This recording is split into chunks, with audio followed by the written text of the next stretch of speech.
చలో డ్రైవర్ ఢిల్లీ, పదా డ్రైవర్ అన్న ఢిల్లీ, ఢిల్లీకి పోదాం. ఈ కేంద్ర ప్రభుత్వంతో పోరాడి మన హక్కు సాధించుకుందాం. నమస్తే, సలాం అలైకుం, జై భీమ్, జై హింద్, జై డ్రైవర్, జై జై డ్రైవర్. నా పేరు ఎస్ అన్వర్ బాషా. సౌత్లో ఆంధ్రప్రదేశ్ కర్నూలు పట్టణంలో ఉంటాను. నేను ఒక డ్రైవర్ని, అలాగే డ్రైవర్ సంఘానికి లీడర్ని. మా సంఘం పేరు వచ్చి సేఫ్టీ డ్రైవర్ అసోసియేషన్. విషయం, ఈ వీడియో ముందుకు రావడానికి ముఖ్య ఉద్దేశం, ఈ బీజేపీ ప్రభుత్వం, కేంద్ర ప్రభుత్వం ఒక నల్ల చట్టం తీసుకురావడం జరిగింది. ఆ చట్టం ఏంటంటే, యాక్సిడెంట్ చేసిన డ్రైవర్కి 10 ఏళ్ళు జైలు శిక్ష, దాంతోపాటు 10 లక్షల నుంచి 5 లక్షల రూపాయలు జుర్మానా అని ఒక నల్ల చట్టం బిల్ తీసుకురావడం జరిగింది. ఆ నల్ల చట్టానికి, ఆ బిల్లుకి వ్యతిరేకంగా ఢిల్లీ వెళ్తున్నాం. మా గొంతు వినిపించేకి, మీరు చేసింది తప్పు, ఆ బిల్లుని రద్దు చేయాలి, ఆ బిల్లుని క్యాన్సిల్ చేయాలి.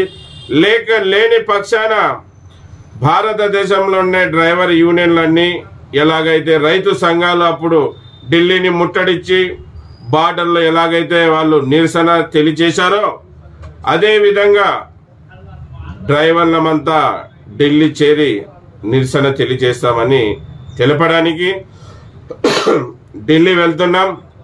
మళ్ళీ మిత్రులారా, మీరందరూ కూడా సిద్ధపడండి.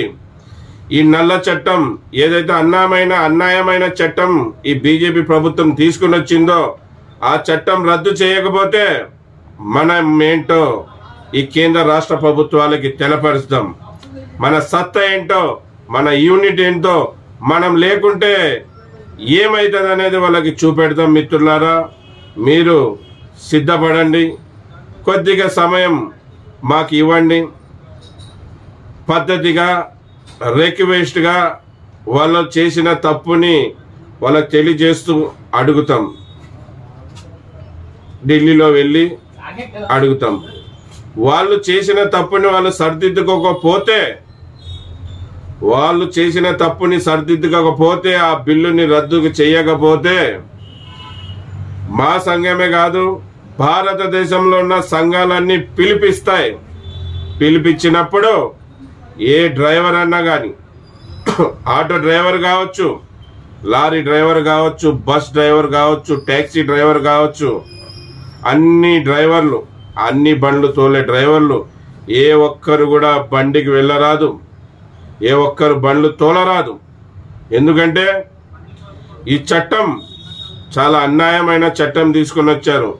ఈ బిల్లు ద్వారా డ్రైవర్లకి చాలా నష్టం జరుగుతుంది.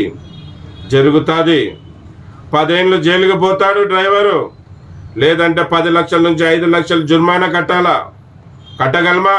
10 ఏళ్ళు జైలు పోగలమా? మిత్రులారా, ఆలోచించండి. గనుక మీరు మేలుకోవాలి. ఖచ్చితంగా మా కోసం 3వ తారీఖు వరకు సమయం ఇవ్వండి. మేము ఢిల్లీకి వెళ్ళినాక వాళ్ళ అభిప్రాయం తెలుసుకొని మీకు సమాచారం అందజేస్తాం. వాళ్ళు గౌరవపదంగా అడిగినాక వాళ్ళకి సరైన సమాధానం ఇవ్వకుంటే మనమందరం సమ్మెకి సిద్ధపడాలి. వాళ్ళు అనుకుంటున్నారేమో డ్రైవర్లు ఏం చేయలేరని. మనం ఏం చేస్తామో, ఎలాగ చేస్తామో వాళ్ళకి చూపెడదాం. మళ్ళీ దీనికోసం ప్రతి డ్రైవర్ అన్న సిద్ధపడాలి. మేము కూడా ఆంధ్రప్రదేశ్ కర్నూలు టౌన్ నుంచి సేఫ్టీ డ్రైవర్ అసోసియేషన్ తరఫున ఆంధ్ర తెలంగాణ నుంచి వెళ్తున్నాం. మా గొంతు వినిపించేకి మీ గొంతై, మా గొంతై అక్కడ వాళ్ళకి వినిపిస్తాం, వాళ్ళని ప్రశ్నిస్తాం, వాళ్ళని నిలదీస్తాం, వాళ్ళకి చేసిన తప్పుని తెలియజేస్తాం. మళ్ళీ మిత్రులారా, ఇది చెప్పాలని వీడియో ముందుకు వచ్చాను. మేమైతే ఢిల్లీకి ప్రయాణం అవుతున్నాం. రేపటి రోజున మా రైలు ఉంది, మేము వెళ్తాం. 3వ తారీఖు అక్కడ భారతదేశంలో ఉన్న యూనియన్లన్నీ కూడా అక్కడికి వస్తున్నాయి. ఆల్రెడీ భారతదేశంలో నార్త్ సైడ్ ఉన్న డ్రైవర్ అన్నలందరూ కూడా బండ్లు వదిలేశారు. కొంతమంది డ్రైవర్లు రోడ్ ఎక్కారు, అప్పుడే నిరసన తెలియజేస్తున్నారు. మనం సౌత్లో కూడా వాళ్ళకంటే కూడా భారీ నిరసన తెలియజేయాలి. వాళ్ళకంటే కూడా భారీ సమ్మెలు చేయాలి, భారీ ధర్నాలు చేయాలి, భారీ ర్యాలీలు చేయాలి. ఈ రాష్ట్ర ప్రభుత్వం మీద ఒత్తిడి చేస్తూ కేంద్ర ప్రభుత్వాన్ని ప్రశ్నిస్తూ ఏదైతే వాళ్ళు బిల్లు తెచ్చాలో ఆ బిల్లు రద్దు చేసేంత వరకు మనం పోరాడాలి మిత్రులారా. దానికి సిద్ధపడండి, దానికి సిద్ధం కాండి. ఇది తెలపాలని ఈ వీడియో ముందుకు వచ్చాను. ఇది విషయం. అందరికి మరోసారి నమస్తే. జై హింద్, జై డ్రైవర్, జై డ్రైవర్.